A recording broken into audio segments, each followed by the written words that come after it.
Welcome to Mission Evolution Radio Show with Gwilda Wiyaka, bringing together today's leading experts to uncover ever-deepening spiritual truths and the latest scientific developments in support of the evolution of humankind. For more information on Mission Evolution Radio with Gwilda Wiyaka, visit www.missionevolution.org. And now, here's the host of Mission Evolution, Miss Gwilda Wiyaka.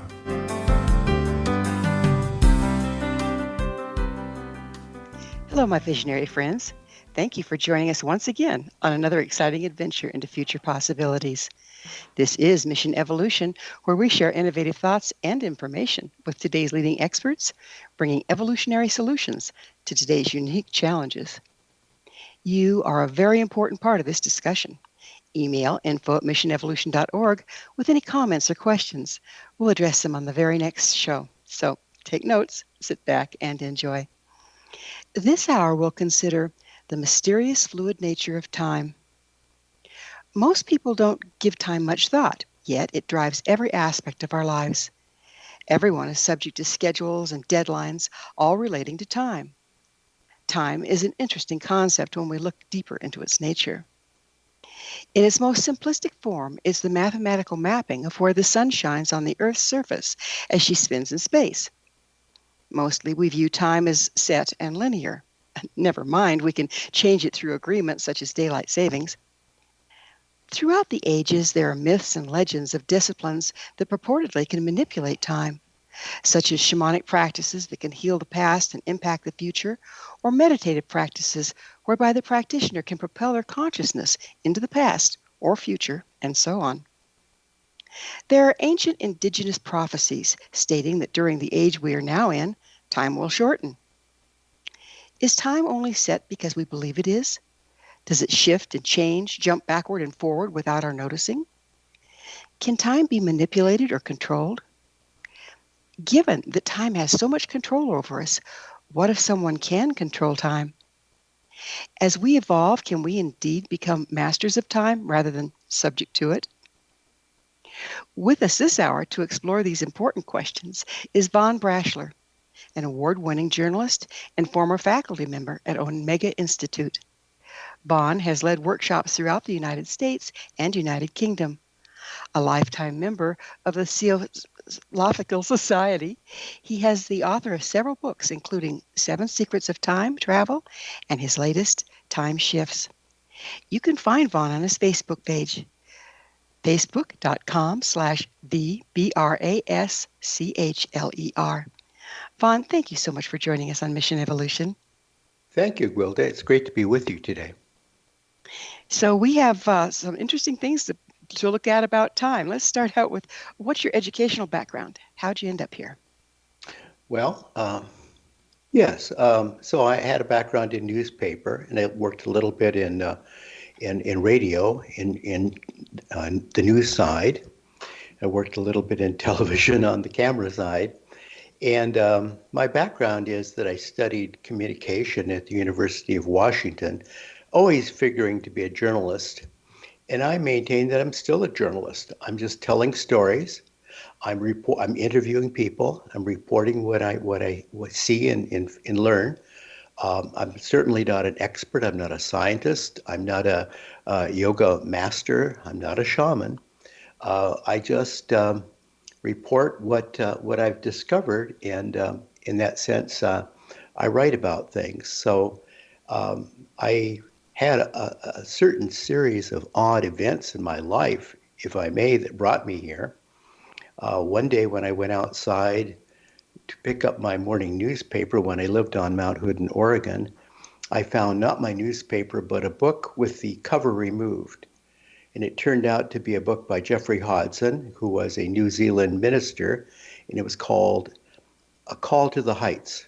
And I just read it and read it and read it like 3 times. And I said, who are these people? Who are these esoteric people? How do they know these things? You know, there were correspondences in there and everything. And it's like, whoa. So then I got on a plane and I started going to the East Coast. I lived in Oregon, and my job was to set up newspaper columns in different newspapers and also to work book deals, partnerships with different magazine publishers.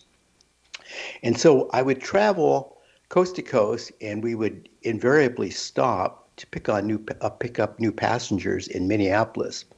On one of these trips, a young lady who was dressed like a flight attendant walked up to me, and she was wearing this big purple crystal, an amethyst crystal.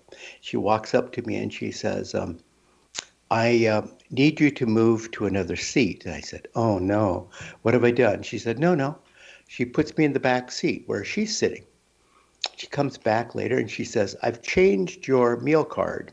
That's when we used to get meals, remember then? That was a while ago, yes. That was a while, yeah. And she says, your diet's all wrong. She said, I'm putting you on a fruit platter. I said, okay, thank you. I thought, that sounds good. Am I going to get watermelon? That's what I'm thinking. Am I going to get watermelon? So she comes back later on. She says, I need to sit and talk with you for a minute. I said, okay. I said, where is this going? I mean, she's a pretty cute gal, and I'm not a cute guy. So what's the deal here? So she sits down and she says, now, when you get to Minneapolis, I want you to call me to start your training. I'm going to train you in all aspects of yoga. I said, excuse me? She said, I'm going to train you in all aspects of yoga. Do you know what that is? I said, the stretching exercises. She said, well, yes, in the beginning. There's more to it than that. And she hands me a card, and on the front it says her name, which was Carol, and I won't say her last name. And it said flight attendant and the name of the airlines. And I said, okay, you're a flight attendant. She said, turn the card over. I turned it over, and it said, Colleen, different first name, same last name. It said yoga instructor and her phone number. She said, call that number when you get to Minneapolis. And I said, well, okay, Carol Colleen, but here's the thing. I don't actually live in Minneapolis. I have no plans to ever go to Minneapolis. I've never been to Minneapolis. I think I got off and stretched my legs once when the plane stopped there briefly. She said, okay, but when you do get to Minneapolis, you give me a call, right? Promise. So I got back from that trip, and I go back to my office in Portland, and one of the two owners of the company flies in from Detroit. And he meets us early in the morning, and he says, all right, staff, he says, I know this is a bit of a surprise, but I'm talking with my partner over the weekend, and we've just now decided we're going to move the company to Minneapolis, Minnesota. Whoa.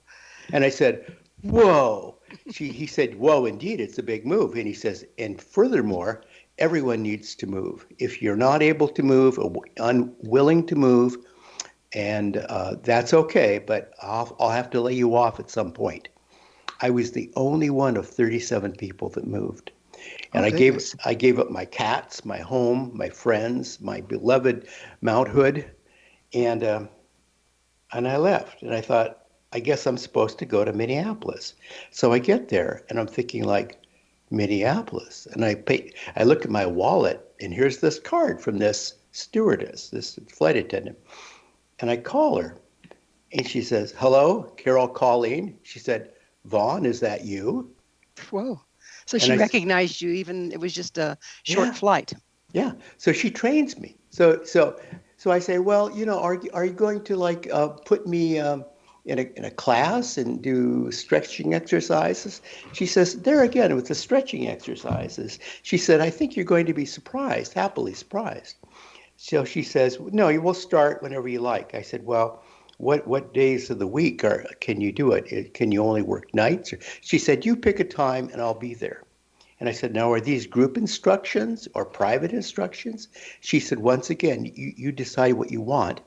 I said, well, do I pay you or are you offering these free? She said, it doesn't matter, you decide. So we started. And she said, okay, I will give you some of your postures to begin with, And she said, we'll do some hatha yoga to warm you up. She says, this is to prepare you for what comes next. So now let me get this straight. You met this gal once on an airline. Yeah. And how much longer was it before you called her? Maybe a month or two. And she recognized you on the phone right away. Yeah, it's very suspicious. It gets even more bizarre because then she starts training me in all these really difficult levels of yoga. Breath of fire, I passed out And when I passed out, she slapped me on the cheek. She says, "Tell me what you saw." And I said, "I saw darkness. I was passed out." She said, "You wasted a perfectly good opportunity." She eventually, takes me out, and we go do home parties, and we she gets into healing. She takes me all the way up to Raja Yoga, which is wisdom yoga, which is what I write about now. Raja Yoga, yoga of consciousness, higher consciousness. So, And how does this get us back to time? gets back to time because right after she left, and she said, "Well, I'm going to leave you now with some people, and they're called theosophists, and they'll work with you, and you just follow wherever they take you. These are your people now, and I'm moving to uh, New Mexico to start a yoga retreat." And I have to tell you, I never ever saw Carol Colleen go to the airport ever. So the next thing I do, I'm going to a theosophical meeting, and I come So late. you're saying, as a flight attendant, she never went to the airport? Yes, yes, Hmm. yes, yes. Okay. So I've had a lot of these encounters in my life. So I think that life is full of serendipity, if you will, but let's call it meaningful coincidence or synchronicity. So I go into one of my first theosophical presentations, and I'm walking in, and there's a man there from India, an Indian sage called Krishnamurti. Not Krishnamurti, but Krishnamurti. He's also famous. And he's talking about meditation. And he says, "There are any questions at this point?" And I walked in, I said, "I realize I came in late. Maybe you've talked about this, but I want to talk to you about time shifts." And he looked at me and he said, "You did arrive late. I've been talking about time shifts. It's called meditation. It's called getting high into a higher consciousness." He said, "If you want to get beyond the here and now, in this little spot where you're now focused, you must learn to raise your conscious awareness in deep meditation to leave the body." He said, "Got that?" I said, "Yes, sir." He said, "Do you?" I said, "Yes." He said, "We'll see." So 4 books later on the subject of time, I think I'm getting closer. I know now that time is not just the here and now. This is just what we're focused on. This is a matter of our perception at the moment. We can only look at one thing at a time. We're very limited. We're very linear. We rely on 5 physical senses, 3 dimensions, and that just kind of limits what we can see. We think of the world as fixed and solid and physical, but in fact, everything is energy in motion. And the world we live in, the physical universe, is actually manifest energy at a slightly slowed down or relaxed state, but still in motion, still energy, and still filled with potential. And so I see now that time is like a conveyor belt. It's like getting on a bus. You can get on at any time and go wherever you want. It's a matter of shifting your perception into heightened consciousness. So we're about out of time in this segment, and thank you very much for bringing us up to date on how you got here. When we enter the next segment, I'd really like to get into the nature of time and how we misunderstand it and how that misunderstanding has us trapped in time. Are you Yep. game? I'm game. All right. All right. Wonderful. So this will be an interesting discussion on the other side of a commercial break. Vaughn and I will return. So please don't go away. This is Mission Evolution coming to you on the X-Zone Broadcast Network, www.xzbn.net, and the X-Zone TV channel, www.xzonetvchannel.com. You stay right there. There is plenty of time.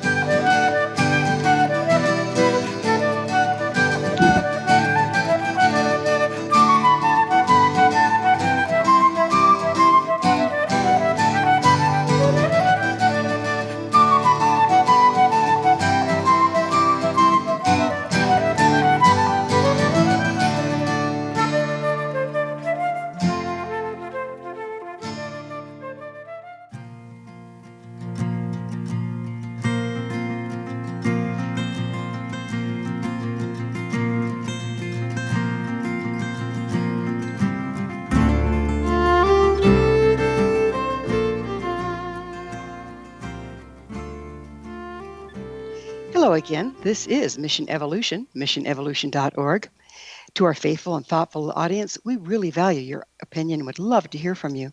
What do you think about the fluid nature of time? Email me at info@missionevolution.org and give me your thoughts or questions so we can share them on the next show. This in from a member of our audience regarding the episode entitled The Power to Change Your Genetics. Gigi shares, this episode has opened my mind to a whole new world of possibilities as to who I can be and what I can accomplish. Thank you so much for bringing Dr. Pelletier on the show. Thanks, Gigi. As Dr. Pelletier so eloquently pointed out, the field of epigenetics is indeed a fascinating one, full of possibilities for an evolutionary future. Curious, dear audience? Visit our archives at missionevolution.org, listen to the episode entitled The Power to Change Your Genetics, and let us know what you think. Email me at info@missionevolution.org and give me your thoughts or questions so we can all share them on the next show. With us this hour discussing unexpected shifts in time is Von Braschler. You can find Von on his Facebook page, facebook.com/vbraschler. Just vbraschler. Von, we were just getting into the nature of time and how the way we view it is pretty limited compared to all that is. How would you quickly define time?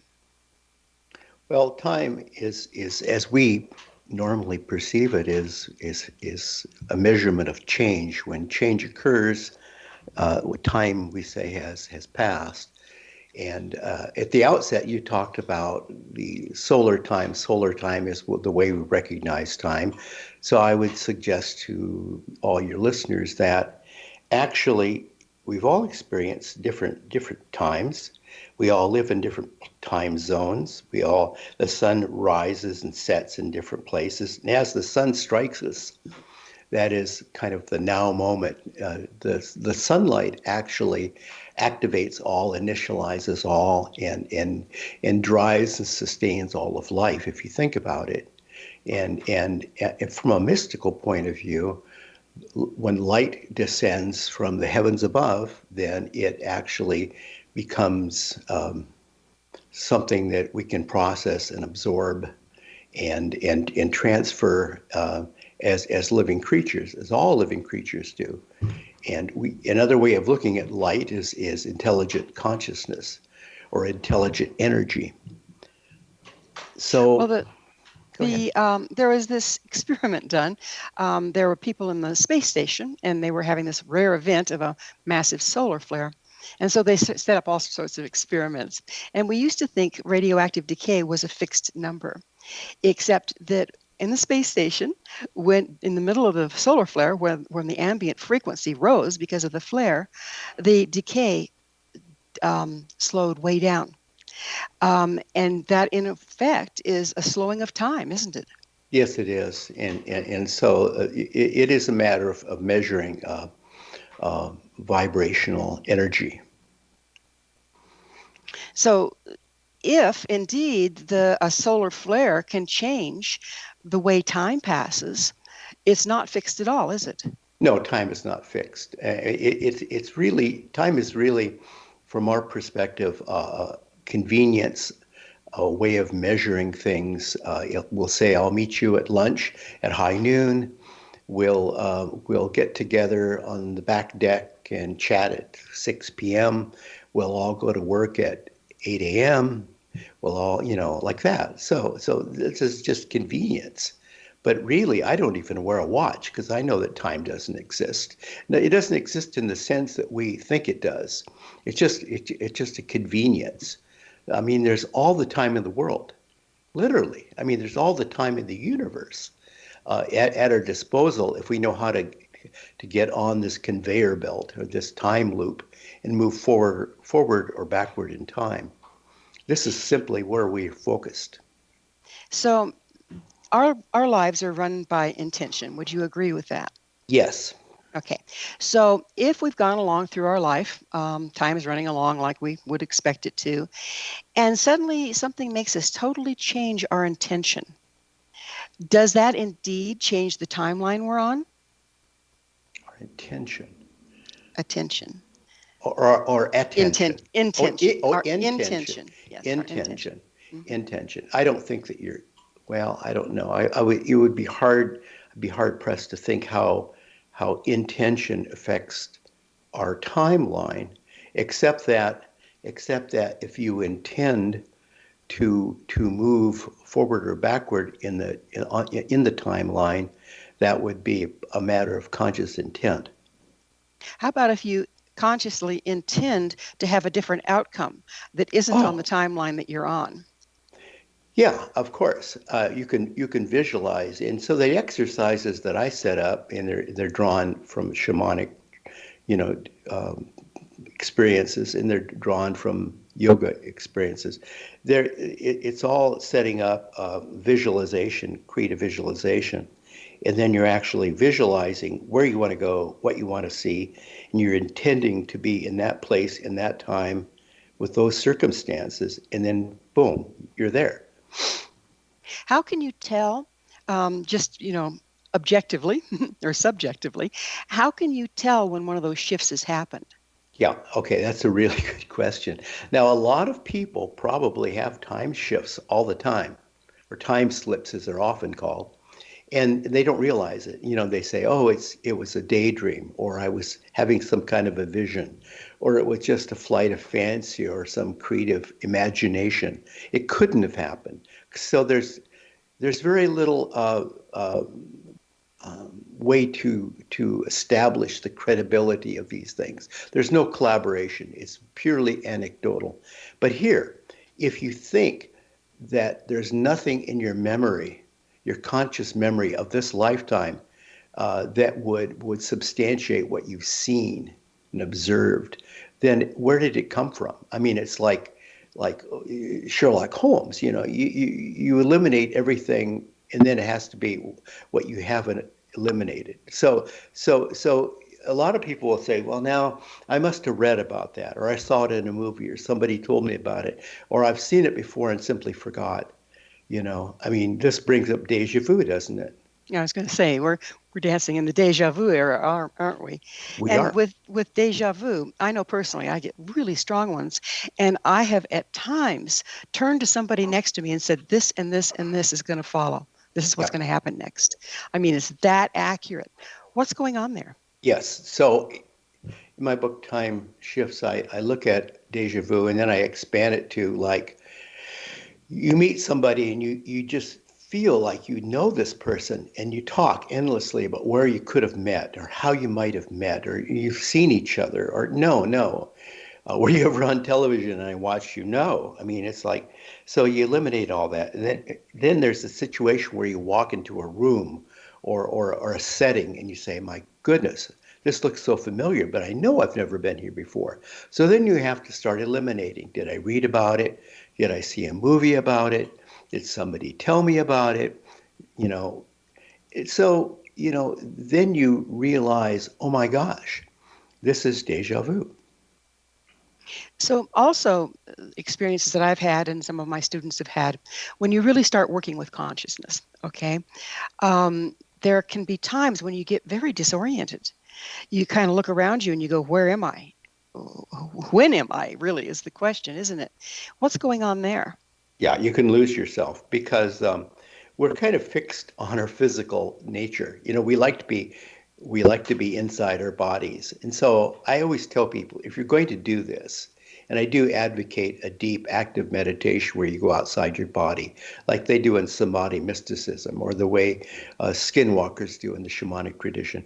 You have to be grounded. You have to be in a safe place. It has to be quiet. You have to be protected. You have to safeguard the body so that you don't feel fearful, and that's important too. How much of it is in our interpretation? It's like we could be having one of these experiences, just, yeah, it's just a deja vu. Maybe I dreamt it last night. And we go on about our business. Are we missing an opportunity for information and guidance based on our intentions? Well, this is it. I always advocate that people, when they're into something that's very informative and revealing for them, you're seeing it for a real reason. It's to enlighten you. So then you want to return. And you can also set this up by the way, in addition to waking meditations. You can also set it up as lucid dreaming, or you can actually program your dreams before you go to sleep. I mean, the ancients did this all the time. They call them induced dreaming dream temples. And you can learn from these experiences, and so return again and again and again, because it's so important. If life is a long journey of discovery, then you need to look backward at where you've been to understand where you are today. Why are you here? How do you fit in the scheme of things? What is your purpose? What is your mission? But as we start getting more mobile in time and jumping timelines or doing the time slip thing based on our intention, is it harder to keep track? And do we change as a result of living a different experience versus staying on the same timeline? You will become a different person, and you'll probably find yourself somewhere along there, and you'll discover that you're actually simultaneously living more than one life at a time, because everything flows past, present, future simultaneously. It's one continuous time loop, one time loop, not time loops, plural. So it's just a matter of where you choose to jump on and where you choose to jump off. So we're talking circles instead of a straight line. Isn't that one of our first mistakes, is viewing time as a straight line? Absolutely. From a mystic's point of view, and I think science is catching up to this, it's all circles within circles. Well, that's the way everything works in the universe, right? Everything spins around itself and around everything else. So why do we think we can get away with a straight line? No straight line. So I always tell people, if you're going to be on a journey of discovery, think about the fool on the arc of a hero's journey. And the fool starts walking toward the horizon line, but never reaches the destination, because you keep walking and walking and walking, and you make a complete circle, go around the world, come back, and there you are. You find yourself back again, home, the arc of the hero's journey. And let's talk a little bit, we're about out of time in this segment, but let's talk a little bit about our intention as we heading towards this pot of gold, and we never reach it. But we're still viewing life as a straight line. How much are we missing when we don't recognize the circular aspect of it? Oh, a whole lot. There is no starting point, midpoint, and end point. This is the sad thing. People tend to want to measure things.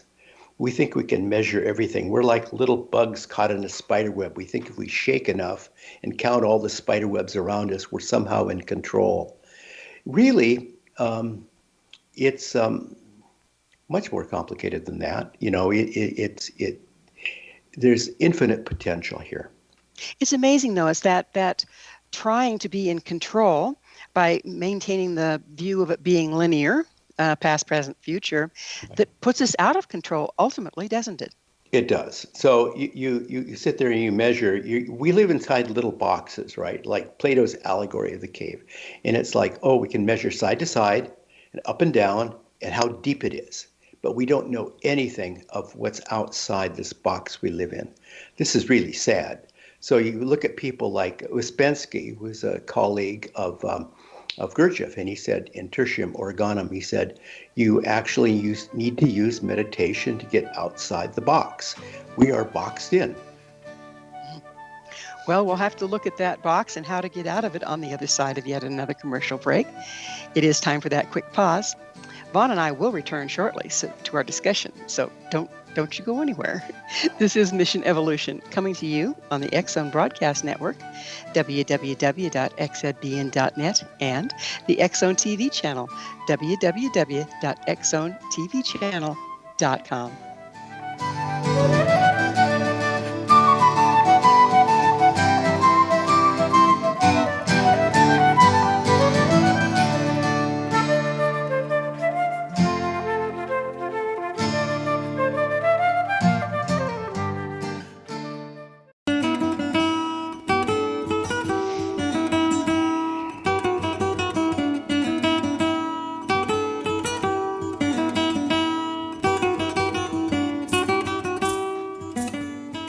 Welcome back. This is Mission Evolution.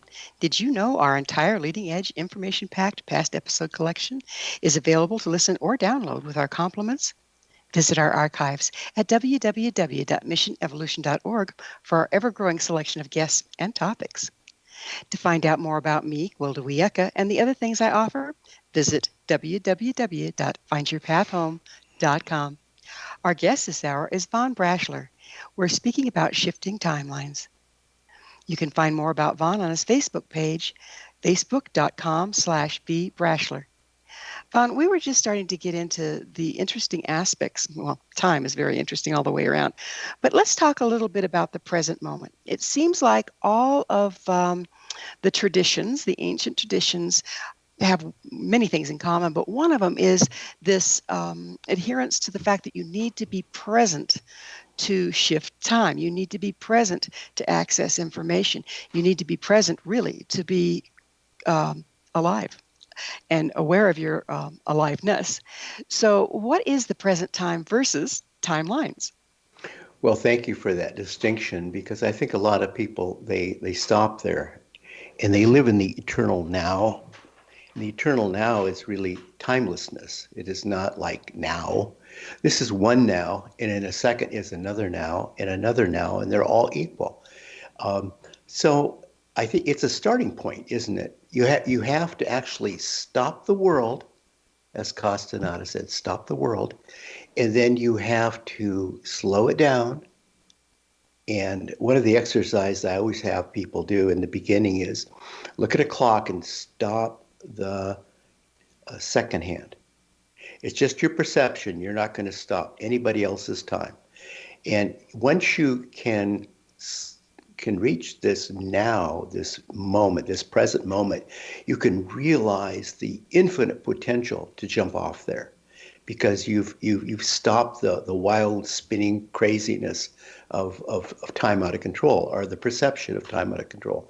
You've actually learned how to stop the world around you, and you've learned to reach now, and from now is a jumping off point. You can go forward or backward in time, anywhere you want.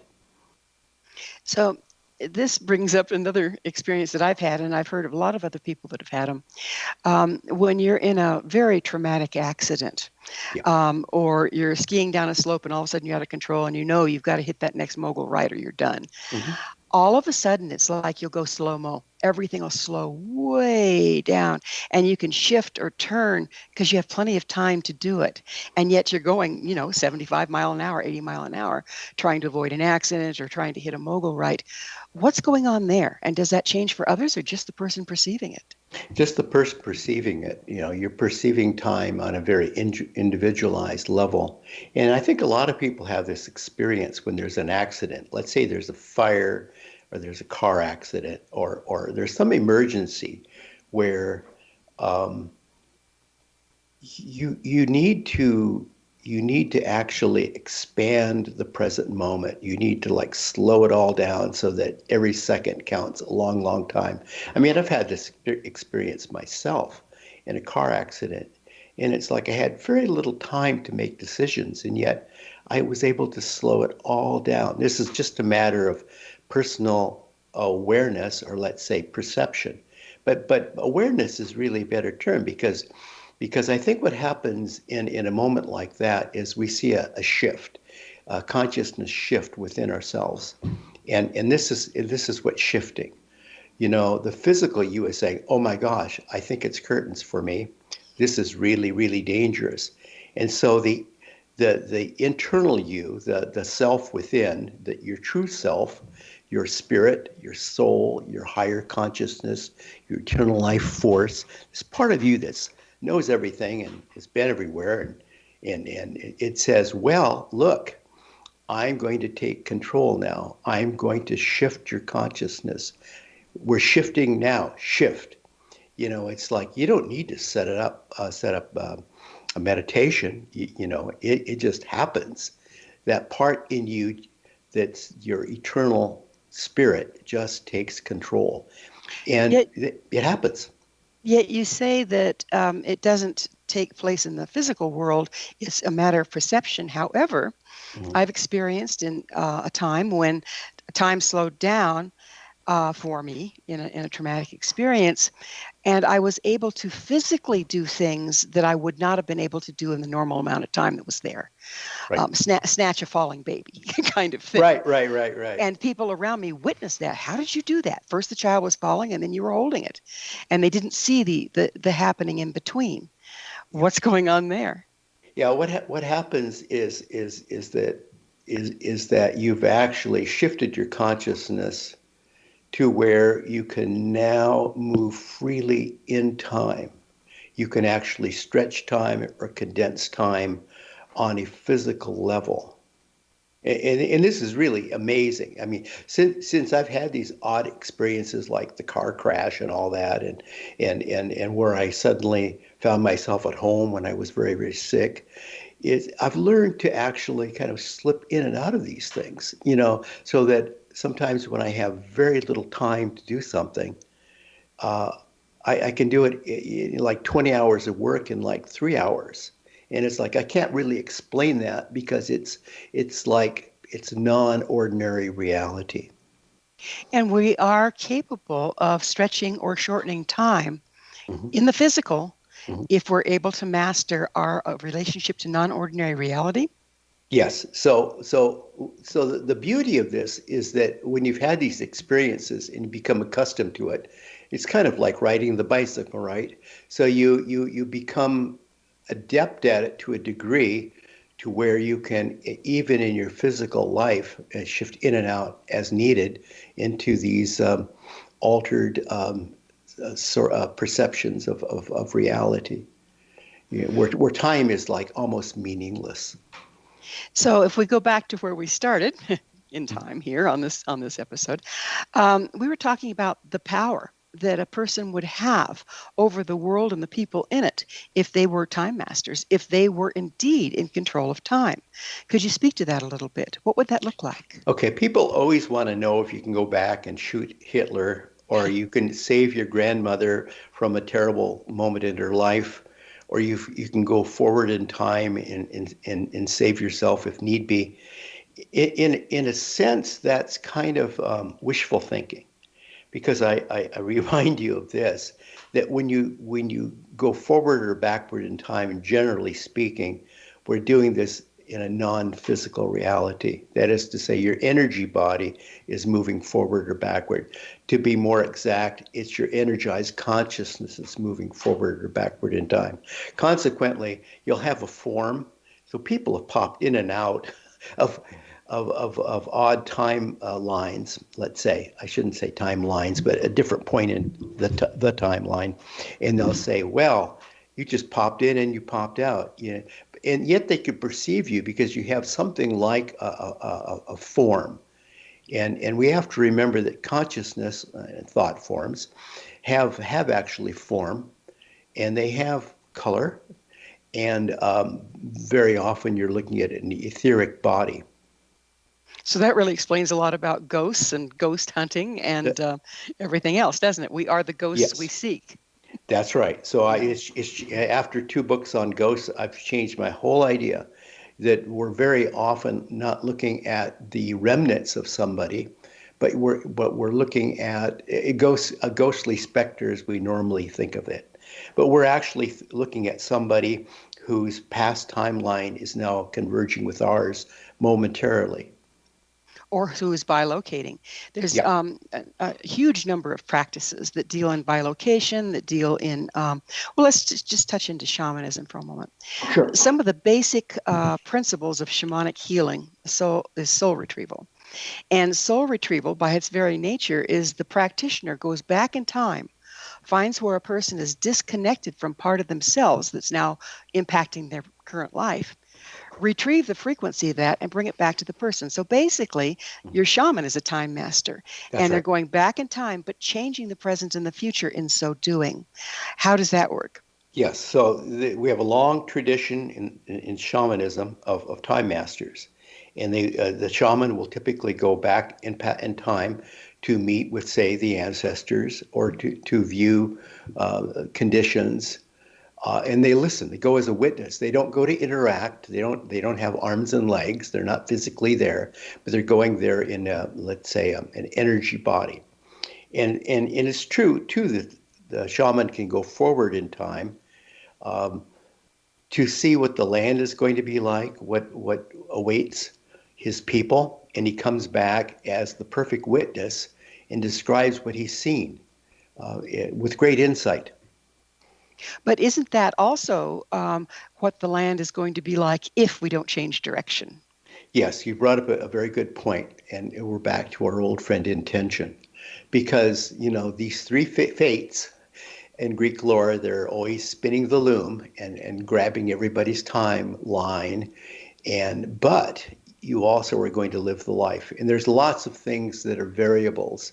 There's lots of ripples in the pond. Remember, you throw one little pebble into a huge pond and it changes everything, ripples everywhere. So, I always remind people who are interested in astrology or numerology or any kind of thing like that, that you can't accurately forecast the future. Psychics can't. Even people who have great premonitions, they can't always accurately predict the future, because this is really the way energy is shaping up to develop a probable future reality. But there are many variables along the way. And we even have the observer effect within that. So Yes. Just the fact of observing what's about to take form can possibly alter it. Yes, the observer changes everything. Mm-hmm. Mm-hmm. And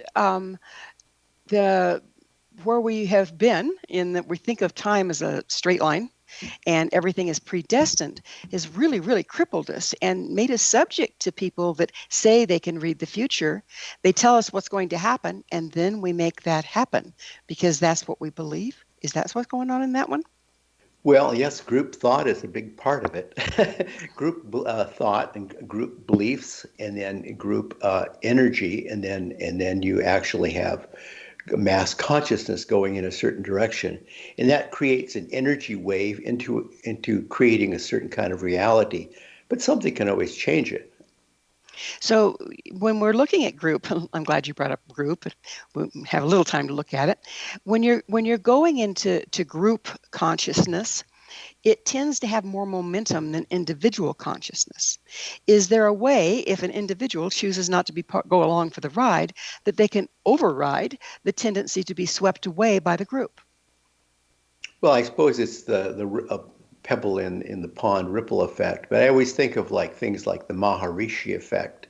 The Maharishi Yoga said that you could change the world if you had enough people meditating to bring about a better world, and that's actually been tested in different communities, and you don't need 10% of the people or 1% of the people. You could just have a representative sample of people sending out their conscious thoughts and create a visualization in their intent, but yes, it could be changed. So we also have thought forms, group thought forms that are negative, let's say.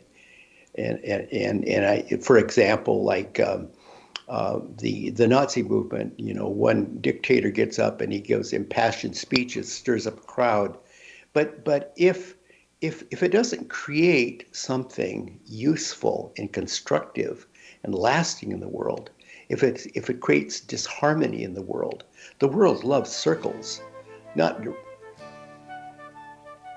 Now, circles are a very important part, and we will be looking at circles and the Mandela effect on the other side of a commercial break. But we do need to take that break. Vaughn and I will be back shortly to continue our discussion, so please don't go away. This is Mission Evolution, coming to you on the X-Zone Broadcast Network, www.xzbn.net, and the X-Zone TV channel, www.xzonetvchannel.com.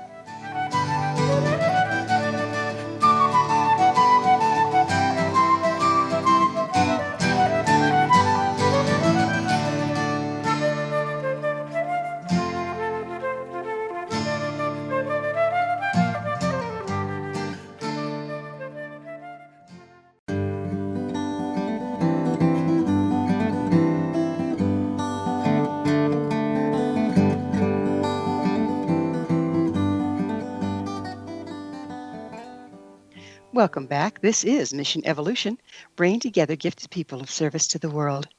I love to hear from our audience. Your thoughts are very important to me. To suggest a topic or guest that you think would be of interest, email us info@missionevolution.org. To find out more about me, Gwilda Wiyaka, my school, and other evolutionary tools we offer, visit www.findyourpathhome.com. This hour, we're sharing thoughts with Von Braschler. For more information about Von, visit his Facebook page, facebook.com/vbraschler. Von, we were, as promised, going to go into the Mandela effect. Now, are you familiar with the Mandela effect? Oh, yes. People perceived Mandela, I think, dying or being in prison or something, and it was a mass belief that didn't seem to match up with history. So I guess I understand the concept. Where people, several groups of people have a memory, a very clear memory Yeah. of an event, but it's a different memory. Does this relate to timelines and where we happen to be in the continuum? Well, it very well could. It could signify that we're all kind of like seeing a different reality out there, a parallel reality. I mean, we have to be conscious of the fact there are parallel realities and parallel universes everywhere around us. Not everybody taps into it, but a certain number of people do. But there are all kinds of variables to this, like there's also like the urban legend, like you hear the Manhattan Project, was actually a confusion of a ship that was actually tied up to the vessel in question. It was a Navy ship tied up to that boat at the pier, and it was involved in an experiment at the time by the Navy to make the boat possibly invisible. The early cloaking device, way before the Klingons, right? So, well, they tried to make this boat invisible. So was that the Philadelphia experiment? The Philadelphia experiment, yeah. Okay. Yeah, Philadelphia experiment. So I think sometimes, these things get actually involved in urban legends. People say, oh, yeah, that happened. And then people think about it and they talk about it.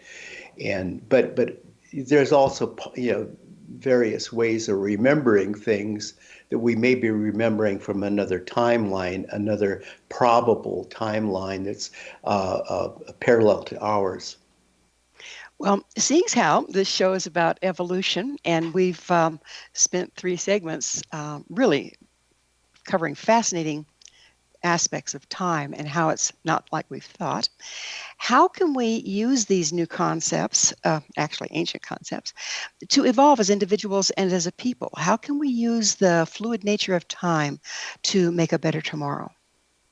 I see everybody is on the arc of a hero's journey, whether you realize it or not. You're going through your own life adventure, and you're going to be called to certain challenges and certainly to new discoveries and insights. And hopefully you'll be transformed in the journey before you return and return, as people tend to do in reincarnation. Along that way, we need to develop insight. We need to be tested. We need to see things that other people don't see. We need to actually get on a path of discovery. And you can't just sit in one place, in one time, in one place, and expect to learn. There's so much more. We need to go backward in time to discover who we are and how we got here and the things that impacted our life. We need to find out the people that are around us and what they've experienced. We need to go forward to see what awaits us. There is so much to be discovered. I think that the planet is on that path of discovery right now too, don't you? It is. And so the planet is actually alive, and it is like, we're like, think of us as like cells within the planet. And so we're just a part of the planet. Everything is interrelated, interdependent. This we know. So as every cell in a body is knowledgeable about every other soul, every life form on this planet is somehow aware of each other life form on this planet. We're all interrelated, and this planet is evolving. With it, we are evolving. There's a lot of myths and legends about this time that say that time will be shortened. And I don't mean the time we're going to be here, but there'll be a lot more going on in each moment. That the frequency will be raising, that things, all the rules will change. And indeed, we are seeing evidence of this. Is this part of the evolution that you're talking about? Everything's speeding up. Everything is speeding up. Yes, we're living quicker, and moments are just zipping by.